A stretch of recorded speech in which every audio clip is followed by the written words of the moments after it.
আজকে চলে আসলাম সেই আক্কাস মামার দোকানে। এইটাই হচ্ছে কিন্তু সেই ভাইরাল চাপড়ি। টাঙ্গাইলের ভাইরাল চাপড়ি কিন্তু ইতিমধ্যে পুরো বাংলাদেশে ছড়িয়ে গিয়েছে। আর চাপড়ির ওজন কিন্তু প্রায় 3 কেজি। একটা চাপড়ির ওজন। এই যে এখানে কিন্তু ময়দা গুলা হচ্ছে প্রায় দিনে 30 কেজি ময়দার মতো পুড়িয়ে থাকে।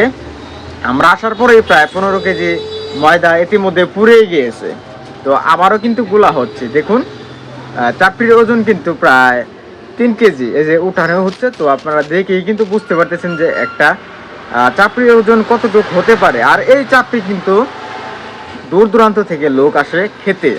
আসলে এই চাপড়ির সাথে কিন্তু স্পেশালি কিছু আপনার মরিচ ভর্তা এবং কি পেঁয়াজ দিয়ে, খাঁটি সরষের তেল দিয়ে, আলু ভর্তা দিয়ে মাখিয়ে যখন দেয়, বড়িয়ে খাওয়ার আসলে অন্যরকম একটা ফিল, সেই রকম ঝাল এবং খেতে কিন্তু খুবই সুস্বাদু।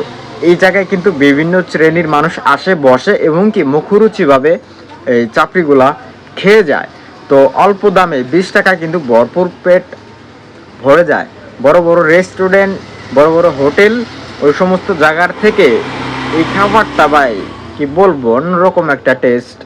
সবাই কিন্তু এসে খায়, সব শ্রেণীর মানুষই এসে খেতে পারে। আসলে আমরাও চলে আসলাম দেখাতে। তো দেখুন, এই যে চাপড়ি উঠানো হচ্ছে। বিশাল বড় আকৃতির কিন্তু এই চাপড়ি, দারুণভাবে চাপড়িগুলা ভাজা হয়। আর মুখে দেওয়ার সাথে সাথে কিন্তু মসমস করে। এই যে দেখুন, চাকু দিয়ে সুন্দরভাবে কেটে কেটে দেওয়া হচ্ছে। আর প্লেটে দেওয়ার পরেই কিন্তু আবার সাথে দেয় যে মরিচ ভর্তা, আলু ভর্তা, এগুলা কিন্তু দিয়ে দেয়। যে পার্সেল নিয়ে যাচ্ছে অনেকেই কিন্তু পার্সেল নিয়ে যায় দুপুরের নাস্তা করার জন্য। এই যে দেখুন, খাঁটি সর্ষের তেল, মরিচ, আলু ভর্তা। আসলে বাঙালির কিন্তু অন্যরকম একটা খাবার আলু ভর্তা, সেটাও কিন্তু নিয়ে নিল এই জায়গায়। তো যারা এই চাপড়ি খেতে চান অবশ্যই চলে আসবেন আমাদের টাঙ্গাইল সদরে ডিস্ট্রিক্টে আসলেই আপনাদের যে কাউকে বলবেন আপনাদের দোকানটা দেখিয়ে দিবে। আর এই জায়গায় কিন্তু অসংখ্য দোকান রয়েছে, শুধু এই দোকান না, আরো অনেক দোকান রয়েছে।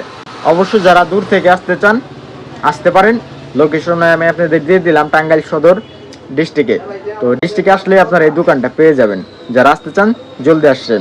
সবাই ভালো থাকবেন, সুস্থ থাকবেন। এরপরের ভিডিওতে আরো অনেক কিছু পাবেন। ধন্যবাদ।